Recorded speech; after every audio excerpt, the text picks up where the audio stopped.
Vamos agora à entrevista do dia com Maria Lídia Flandoli. Ao abordar tema delicado na igreja, a questão dos homossexuais, Papa Francisco surpreendeu católicos do mundo inteiro. Para falar sobre a repercussão da declaração do Papa no combate à homofobia, nós recebemos hoje Fernando Quaresma de Azevedo, que é presidente da Associação da Parada do Orgulho GLBT de São Paulo. Fernando, obrigada por estar conosco. E foi a maior surpresa quando o Papa Francisco fez aquela declaração, quando ele disse: homossexuais não devem ser discriminados e devem ser integrados à sociedade. O que o Papa sinalizou? O que a gente busca na nossa luta, uma luta por igualdade, né? A gente não está buscando privilégio, nunca nenhum movimento busca privilégio, busca igualdade de direitos, que muitas vezes não é.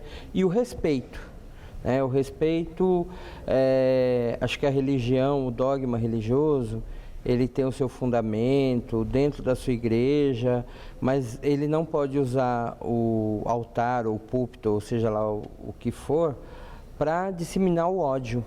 Disseminar que vão nas escolas, nas ruas, baterem por serem LGBTs. Na sua opinião, ali era uma opinião pessoal do Papa, a maior autoridade da Igreja Católica, ou é uma declaração de mudança do olhar da Igreja Católica para essa questão do homossexualismo e as questões correlatas, que é a união de pessoas do mesmo sexo, a adoção de crianças por esses casais, que são questões que estão ligadas, né, também, de alguma forma, no subtexto dessa declaração do Papa? Antes do papado, ainda em Buenos Aires, o Papa Francisco fez declarações contra a união de pessoas do mesmo sexo.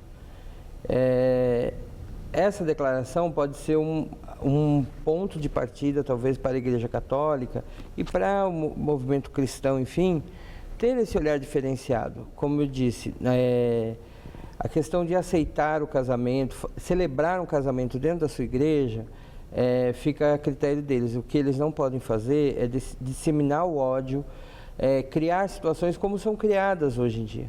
A gente vê aí porque alguns religiosos, eles têm aquele conceito do bem e do mal. Então eles têm que ter o mal, que muitas vezes são LGBTs, não ficam só os LGBTs. LGBTs, integrantes de religiões de matriz africana, enfim, entre outros, aí, negros, como já teve declarações aí na televisão por parte de alguns que estão no poder, enfim.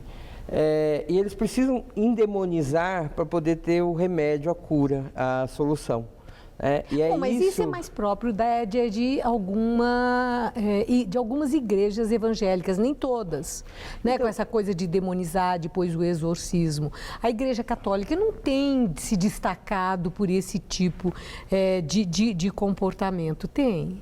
Não, a Igreja Católica, ela não é a favor, ela não tem políticas favoráveis, mas não dessa forma tão degradante, né? Mas eu acho que aí a gente fala de fundamentalismo religioso, né? Não é só nem na católica, nem na evangélica, são pessoas que fazem da religião um instrumento de ódio.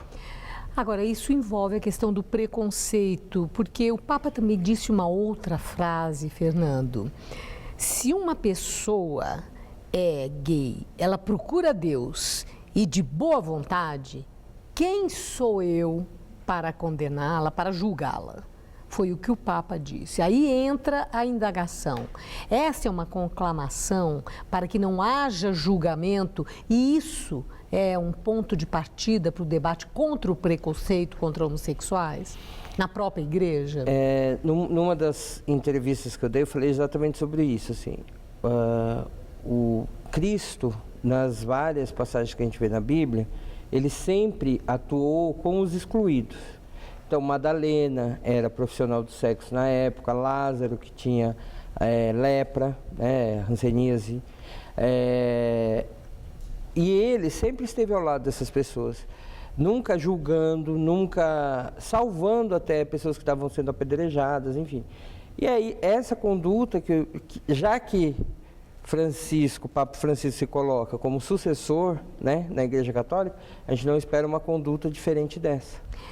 Ainda tem uma questão, há muitos avanços, né, na conquista dos direitos civis dos homossexuais, mas nos tempos atuais, qual é o grande desafio? O que falta ainda para que nós entendamos que as pessoas são todas iguais e têm os mesmos direitos, que o princípio da isonomia que a Constituição garante é para valer?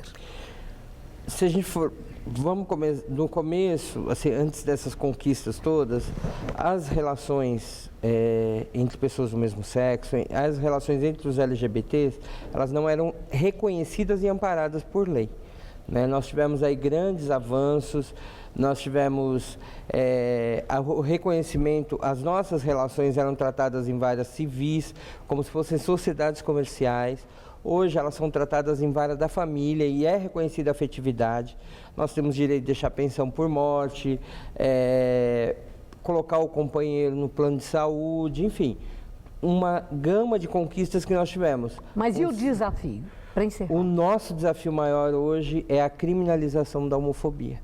É a aprovação do PLC 122, que está hoje no Senado em trâmite e que tem que ser aprovado. Porque a gente não pode admitir uma sociedade desigual e não pode admitir que pessoas que disseminam o ódio não sejam criminalizadas. Muito obrigada, Fernando. Uma boa noite. Obrigado, boa noite.